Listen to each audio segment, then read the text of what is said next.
नमस्कार। मेरा नाम अनन्या यादव है। मैं पेशे से एक एडवोकेट हूँ, लेकिन समाज की छवि को देखते हुए मैं फिर से अपने देशवासियों को कुछ बातें याद दिलाना चाहती हूँ। चूँकि हम लोग एक हमें इंस्ट्रूमेंट दिया गया है, कॉन्स्टिट्यूशन इंस्ट्रूमेंट।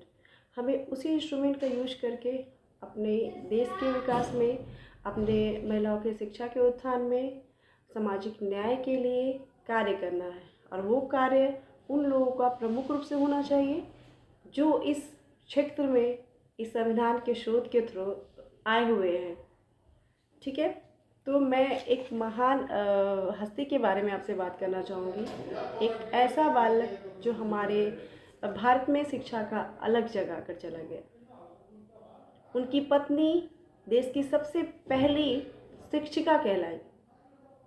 उस समय देश छुआछूत, गंदगी, सांप्रदायिक चीज़ों से भरपूर चीज़ों से मतलब मलिन था एकदम। एकदम उन्हें लगता था कि मतलब एकदम अभी तो ठीक है, एकदम मतलब लोगों के बीच में अंतर, चलना, हटना, उठना, ये सब चीज़ों में बहुत ही भेदभाव था। और जो बालक की बात कर रही हूँ, जब इनकी शिक्षा अंग्रेजी कॉलेज में हुई तो उन्होंने आधुनिक शिक्षा से वो इतने आकर्षित हुए कि उनके मन में इस भेदभाव के प्रति, इस मानसिक रूप में जो एक बीज बन गया था, उसका एक पौधा वो अलग जला के गए। वो शिक्षा का एक अलग जला के गए और उनका ही नाम है महात्मा ज्योतिबा फूले। उनकी पत्नी देश की पहली शिक्षिका, उनकी पत्नी देश की पहली शिक्षिका सावित्री फूले थी। आज मैं उनको नमन करती हूँ क्योंकि मैं एक महिला हूँ और मैं शिक्षित हूँ।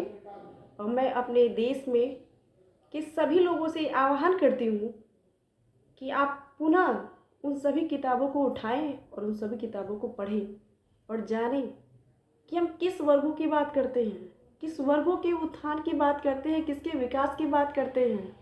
हम शूद्र नहीं हैं, हम एक मानव हैं। हम दलित नहीं हैं, हम एक मानव हैं, हम एक व्यक्ति हैं। और यही बात आर्टिकल 21 आपको कहता है। आर्टिकल 17, आर्टिकल 18, आर्टिकल 16, 15, 14, ये सब हमें मानव भारत के प्रति, भारत में कैसे रहना है, विधि का कैसे पालन करना है, हम भारत हैं कि हम राज्य हैं, कि हम क्या क्या हैं, ये सारी शर्तें, सारी चीज़ें हमें बताई गई हैं। फिर भी हम गलतियां कर रहे हैं। हम याद रखें, हम उन्हीं लोगों की बात कर रहे हैं जो कॉन्स्टिट्यूशनल स्रोत के थ्रू इस भारत में एक एक पद को धारण किए हुए हैं और उन्हें मालूम है कि अपने देश की संस्था को कैसे चलाना है।